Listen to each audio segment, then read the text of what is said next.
আসসালামু আলাইকুম।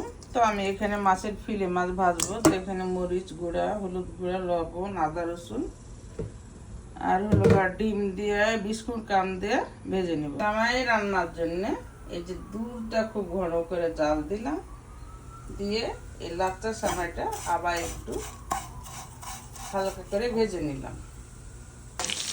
তো এই যে আলহামদুলিল্লাহ মাছগুলো আমি ভেজে নিচ্ছি। উপরটা হলো রেখছি আর ভিতরটা একদম দিচ্ছি, কারণ বাচ্চারা বোনলেস জিনিস অনেক পছন্দ করে। ওরা কাটার ভয়ে জীবনে মাছই খায় না, চিংড়ি মাছ আর এই ফিলে মাছ ছাড়া। তো এই তো পাস্তা বাচ্চাদের জন্য ফিলেট মাছের একটু সেমাইও রান্না করে নিলাম লাচ্চা। দেখি এটা খেয়ে দেখি। বিসমিল্লাহ, বিসমিল্লাহ রহমানির রহিম।